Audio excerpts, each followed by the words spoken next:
क्योंकि आप अक्सर कहीं जाते नहीं हैं, तो हम बहुत सरप्राइज हैं। तो मैं शुरू करने से पहले थोड़ा सा आपको बताना चाह रहा हूँ कि मैं यहाँ क्यों आया। क्योंकि जिस स्कूल में आप पढ़ते हैं वो स्कूल मेरा अपना घर है। और जब मैं कॉलेज में पढ़ता था, जाकिर हुसैन कॉलेज में, मैं और मनीष हम एक ही क्लास में पढ़ते थे। और न सिर्फ एक क्लास में पढ़ते थे बल्कि हम लोग सबसे अच्छे दोस्त भी थे।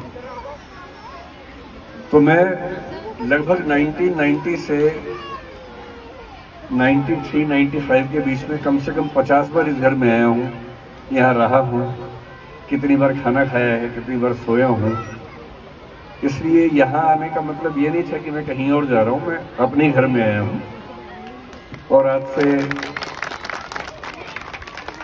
से 2 साल पहले जब ये स्कूल शुरू हुआ था, आपको अच्छा मतलब ये बीच में कोविड के टाइम में भूल गया था, 8 साल पहले जिस दिन ये स्कूल शुरू हुआ था उस दिन भी मैं यहाँ पर था।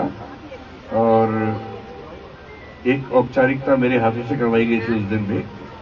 तो इस स्कूल को हमने स्क्रैच से बनते हुए देखा है। और जब मुझे पता लगा कि एनुअल फंक्शन है और मुझे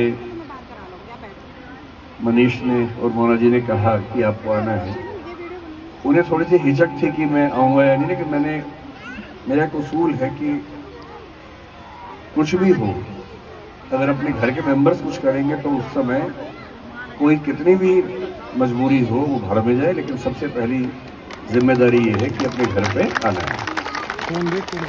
तो बात आज की नहीं है। इस स्कूल के लिए मैं, मेरी पत्नी, हम लोग शुरू से साथ में हैं, हमेशा साथ में रहेंगे। और मुझे ये भी अंदाजा है कि ये स्कूल जिस तरह से काम कर रहा है, मेरी बात अक्सर होती रहती है, पता लगता रहता है किस तरह से चीज़ें चल रही हैं। मुझे खुशी है कि बहुत कम समय में जिस लेवल पर स्कूल को लाया गया है, आज बच्चों की परफॉर्मेंस देखी मैंने।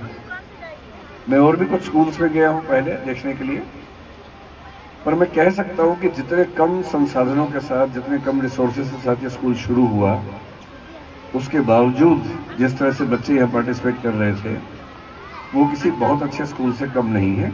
बहुत अच्छी परफॉर्मेंस यहाँ के बच्चों ने दी। और मैं बाकी बात तो करूँगा, लेकिन उससे पहले स्पष्ट करना चाह रहा हूँ कि इस स्कूल को लेकर हमारा समर्थन, चाहे वो नैतिक हो, चाहे कैसा भी समर्थन हो, हमेशा था, है और रहेगा। हम लोग यहाँ हमेशा शामिल होंगे। धूप बहुत ज़्यादा है, समय ज़्यादा हो गया है, लंबा भाषण देने का मतलब है नहीं। मैं केवल 5 मिनट में एक बात कह के बात खत्म करूँगा ताकि आप सब आराम से अपने घर जाएं। अभी जो मैंने प्रोग्राम देखे उसमें बहुत इंटरेस्टिंग फिनोमिना आपने देखा होगा। जो छोटे छोटे बच्चे थे उनके रंग बिरंगे कपड़े थे, किसी का नीला, किसी का पीला, किसी का लाल, वो भी चमकीले कपड़े थे। किसी ने पगड़ी पहनी हुई है और वो इतने जीवन से भरे हुए थे, इतने जिंदा दिल बच्चे थे कि उनको देख के बड़ा मजा आ रहा था। और सारे बड़ों को लगता है काश हम भी वैसी जिंदगी जी पाते फिर से, जो हमारे हाथ में नहीं होती है।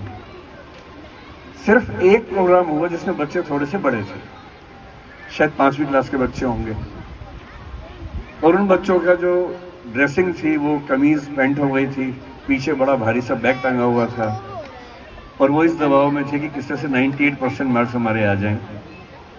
और उसमें से एक बच्ची जिसका नाम रिया इसमें बताया गया, उसके 96% मार्क्स आए। वो इसी बात से बहुत दुखी है, डिप्रेशन में चली गई कि मैं अपने पेरेंट्स और अपने समाज की इच्छाओं को, अपेक्षाओं को, उम्मीदों को पूरा कर नहीं पाई। मुझे लगा कि इसी मुद्दे पर थोड़ी सी बात करना बेहतर होगा। बच्चों से तो मैं कहूँगा ही कहूँगा, और मैं अक्सर ये बात कहता हूँ कि इस जिंदगी में सबसे कम जिस बात की कीमत है वो आपके अंकों की है, आपके मार्क्स की है। आपके 10वीं क्लास में कितने मार्क्स आए, 12वीं में कितने आए, इस दुनिया में कोई कभी नहीं पूछने वाला है। आज से कुछ साल पहले फिर भी उसकी वैल्यू थी कि आपका कॉलेज का एडमिशन 12वीं के नंबर से होगा, तो वो भी नहीं होता है। अब तो उसके लिए भी CUET ऐसे टेस्ट हैं, कोई मतलब है नहीं उस बात का। पर छोटे बच्चे इस बात को समझ नहीं पाते। और कोई बच्चा प्रेशर में है आप ये नहीं कह सकते कि बच्चा ऐसा है, क्योंकि बच्चा प्रेशर जब भी फील करता है अपने आसपास के सराउंडिंग से करता है।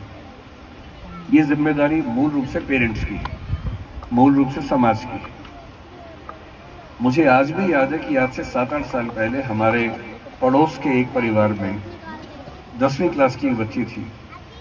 उसको भी 98% की इच्छा थी, बहुत पढ़ती भी थी। उसने एग्जाम दिया, शायद 12वीं में थी या 10वीं में थी, मैं ध्यान कर पा रहा हूँ। एक पेपर था किसी विषय का जो थोड़ा सा मुश्किल आ गया, थोड़ा सिलेबस से बाहर आ गया, और वो बच्ची बाकी सारे पेपर्स में शानदार थी। उसमें उसके नंबर शायद 8-10 कटने वाले थे। इतनी परेशान हुई कि उसने छत से छलांग लगा दी, और छलांग लगा के बीच के एक परछत्ती पे वो गिरी, फिर नीचे गिरी, स्पाइनल कॉर्ड टूट गई, 10-20 दिन तक बेड पे रही, बीमार रही। उसके बाद उसकी मृत्यु हो गई। और सबसे खतरनाक बात क्या थी, जब वो बेड पे थी तब सीबीएसई ने अनाउंस किया कि क्योंकि उस क्वेश्चन पेपर में कुछ क्वेश्चंस बाहर से आए थे, वो क्वेश्चन पेपर फिर से होगा। जिस क्वेश्चन पेपर की वजह से उसने अपनी जान दे दी, वो क्वेश्चन पेपर फिर से हुआ, पर इस बार वो थी नहीं कि फिर से पेपर दे सके। ऐसे मामले में बच्चा कभी गुनहगार नहीं होता। ऐसे मामले में गुनहगार केवल पेरेंट्स होते हैं, पेरेंट्स और बाकी समाज होता है, केवल पेरेंट्स भी नहीं होते हैं। तो मैं, क्योंकि आज पेरेंट्स यहाँ पर हैं और मेरा मन करता है कि मैं पेरेंट्स से ज़्यादा बात करूँ। कोटा में पिछले साल में आपने देखा, राजस्थान में एक साल में 28 बच्चों ने अपना जीवन समाप्त किया। वहाँ के कई अधिकारियों से मैं लगातार संपर्क में रहता हूँ, मुझे वहाँ भी शायद जाना है कुछ दिनों में बात रखने के लिए। पर मैं आपको केवल एक एग्जाम्पल देके बात खत्म करता हूँ। पेरेंट्स की भूमिका क्या है? आपका बच्चा बड़ा होकर क्या बनेगा आप चाहें तो भी तय नहीं कर सकते। आप इसे नसीब कहें, भाग्य कहें, नियति कहें, जो कहें, आपके चाहने से आपका बच्चा वैसा बनेगा नहीं जैसा आप चाह रहे हैं। उसके जीन्स कैसे हैं, उसको माहौल कैसा मिला, स्कूल कैसा मिला, कॉलेज कैसा मिला, उसकी अपनी इच्छाएं क्या हैं, उसका अपना रुचि का क्षेत्र क्या है, इस सब से मिलकर तय होता है कि बच्चा कैसा आगे बढ़ेगा। मैं आपसे केवल एक बात कह रहा हूँ, अगर आपका बच्चा जिंदगी में कभी भी ये कहे कि मेरा इंटरेस्ट इस चीज में नहीं है, मेरा इंटरेस्ट उस चीज में है, आप कभी ये मत सोचना कि उसका भविष्य खराब हो जाएगा। बस थोड़ा सा एडवाइस देना, किसी समझदार व्यक्ति से मिलवा देना उसको, वो बता सके कि इस फील्ड में ये संभावनाएं हैं, इस फील्ड में ये संभावनाएं हैं, यहाँ तुम इतना पैसा कमा लोगे, वहां उतना कमाओगे, यहाँ इतनी पावर मिलेगी, वहां इतनी पावर मिलेगी, यहाँ ये रिस्पेक्ट है, वहां वो रिस्पेक्ट है, समझा देना। अंत में अगर आपका बच्चा कहे कि नहीं मुझे इंजीनियर नहीं बनना है, मुझे डॉक्टर नहीं बनना है, तो दबाव मत डालना उसके ऊपर, क्योंकि दबाव डाल के आप बना भी देंगे तो ना तो वो एक्सेल कर पाएगा, शानदार काम कर पाएगा, ना जिंदगी में कभी खुश रह पाएगा। और अपने बच्चे को जिंदगी भर के लिए दुखी बनाने से बड़ा कोई पाप नहीं है, कोई अपराध नहीं है। और ये पाप, ये अपराध हम पेरेंट्स अनजाने में लगभग रोज करते हैं। एक एक्सपेरिमेंट का जिक्र करूंगा और फिर मैं बात खत्म करता हूं। 1900 मतलब पेरेंट्स की भूमिका मैं समझाना चाह रहा हूं आपको क्या है। मैं कुछ दिन पहले अमेरिका में था, एक सेशन के लिए गया हुआ था वहां की यूनिवर्सिटी में, इसी पर बात चल रही थी। वहां एक पेरेंट से, उनसे मेरी बात चल रही थी। बात ये चल रही थी कि पेरेंट की भूमिका क्या होनी चाहिए, बच्चे को डांटें, बच्चे को समझाएं, कभी कभी मारें, क्या करें।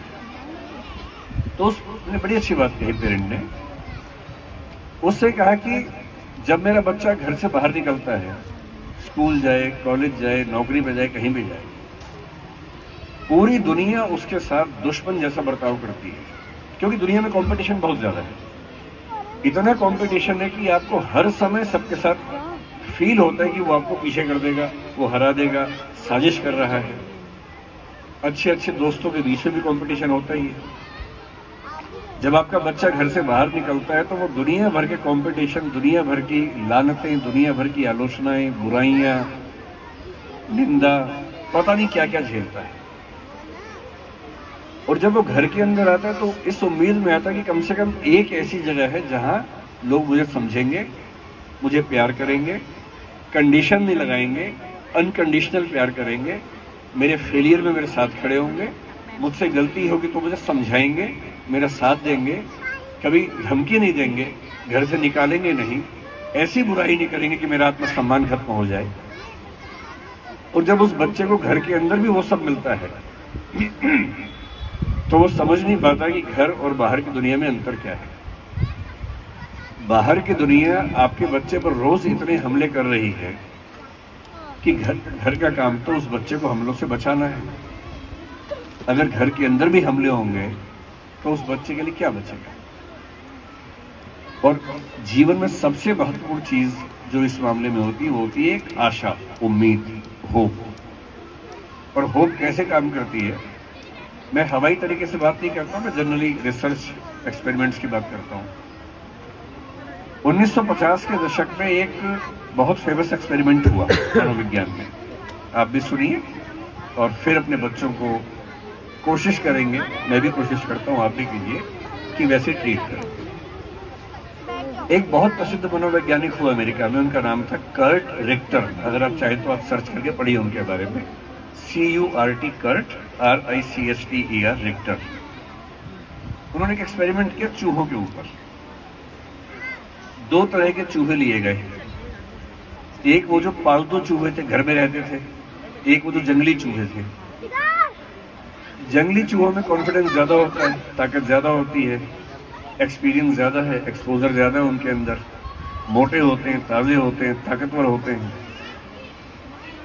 तो क्या किया कि करीब 34 जंगली चूहों को पानी के अंदर, बाल्टी के अंदर डाल दिया, देखने के लिए कि वो स्ट्रगल करते हैं या नहीं करते। आपको आश्चर्य होगा कि जंगली किस्म के मोटे मोटे चूहे, 34 के 34 चूहे 2 मिनट के अंदर मर गए, क्योंकि वो स्ट्रगल कर नहीं पाए। फिर उसने क्या किया, कुछ और चूहे लिए, कमजोर चूहे, ठीक ठाक से चूहे, उनको पानी में डाला। 2-3 मिनट होते होते वो ही मरने लगे। फिर उसने क्या किया, उनको मरने से बचा लिया।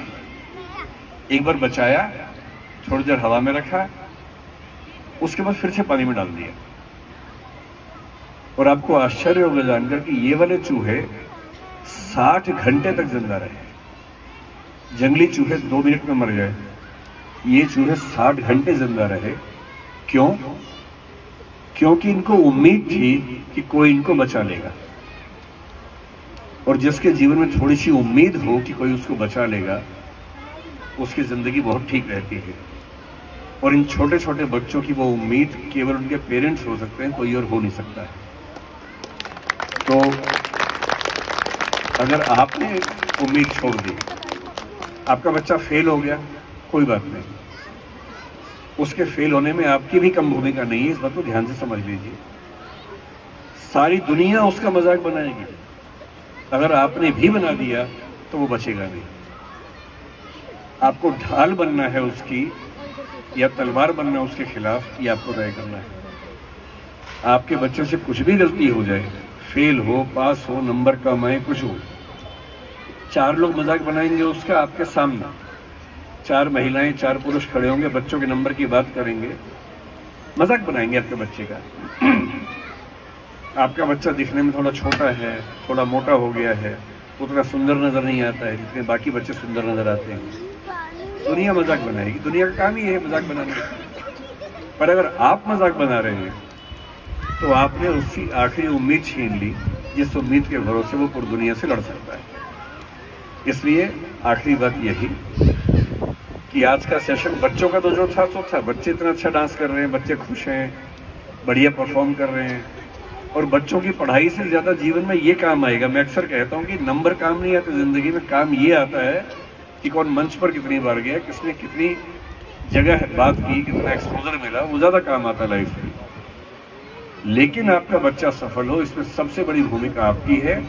और आपकी मूल भूमिका है उसे प्रोत्साहित करने की, होप बनाए रखने की।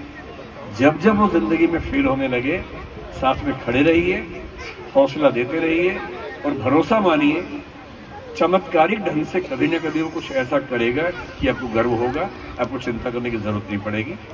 ये कह के मैं बात समाप्त करता हूँ। स्कूल के प्रबंधन को बहुत शुक्रिया कि मुझे बुलाया। ये मेरा अपना स्कूल है, अपना घर है। तो यहाँ अभी मुझे प्रिंसिपल मैडम ने, मोना जी ने कहा कि भैया शुक्रिया कि आप आए हमारे प्रोग्राम में। मैंने इतना ही कहा कि मैं अपने प्रोग्राम में आया हूँ, आपके प्रोग्राम में नहीं आया। तो मैं इनवाइटेड नहीं हूँ, मैं तो होस्ट हूँ आप सबके लिए। मैं घर का मेंबर हूँ और जब जब जरूरत पड़ेगी किसी भी तरह की, मैं स्कूल के साथ में हूँ, था भी और रहूँगा भी। बहुत बहुत शुक्रिया, धन्यवाद।